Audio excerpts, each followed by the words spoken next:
¿No le parece extraño que en nuestra formación en oratoria y homilética rara vez consideramos la conexión entre nuestro trabajo y el del dramaturgo, novelista o guionista de televisión?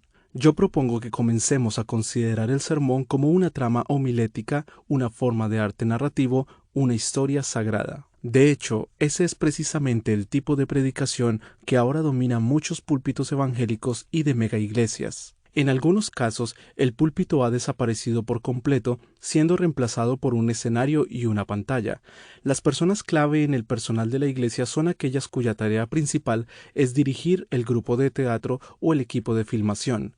La declaración de la verdad en forma proposicional está ausente. Lo que está ahora en boga es decir historias o representarlas de una manera que aliente a las personas a adaptarse a sí mismas en la narración.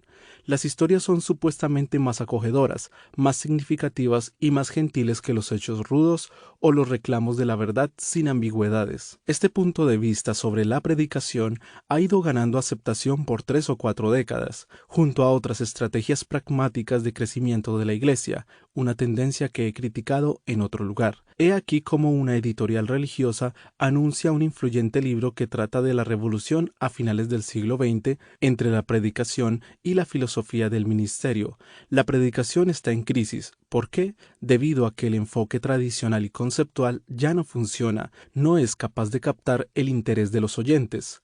El libro en sí dice: el antiguo enfoque temático conceptual de la predicación está en condición crítica, sino en una fase mortal. Innumerables libros recientes sobre la predicación se han hecho eco de esta apreciación o algo similar.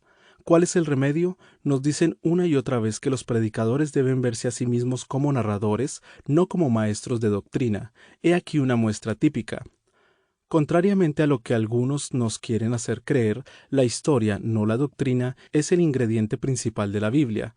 No tenemos una doctrina de la creación, tenemos historias de la creación.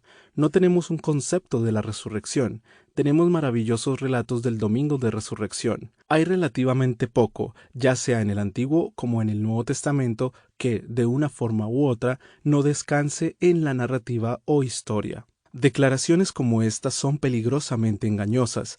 Es un completo disparate poner a la historia contra la doctrina como si fueran hostiles la una a la otra, o, peor aún, enfrentar a la narrativa contra la proposición como si fueran de alguna manera mutuamente excluyentes. La idea de que una doctrina de la creación o un concepto de la resurrección no pueden expresarse mediante la narración es simple y obviamente falso.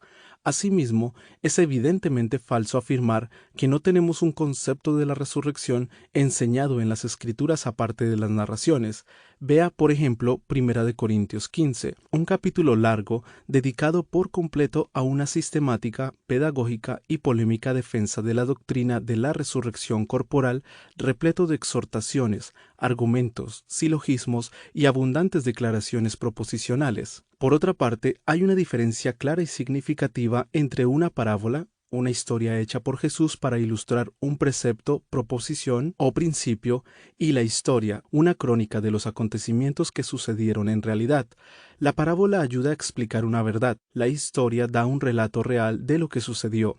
Aunque la historia es contada en forma de cuento, no es ficción ilustrada, sino realidad. Una de las principales formas en que las proposiciones esenciales de la verdad cristiana han sido preservadas y transmitidas hasta nosotros es mediante la inclusión de ellas en el registro infalible de la historia bíblica. Una vez más, este es el principio sobre el cual Pablo construyó su argumento acerca de la verdad de la resurrección corporal en 1 Corintios 15. Su defensa de la doctrina se inicia con un recuento de los hechos históricos que se confirmaron con creces por varios testigos presenciales. De hecho, las doctrinas consideradas lo más importante, versículo 3, Nueva Traducción Viviente, eran todas puntos claves en la historia de ese fin de semana de la Pascua definitiva: que Cristo murió por nuestros pecados conforme a las Escrituras, y que fue sepultado y que resucitó al tercer día conforme a las Escrituras, versículos 3 al 4. La idea de que las historias son siempre mejores y más útiles que los reclamos directos de la verdad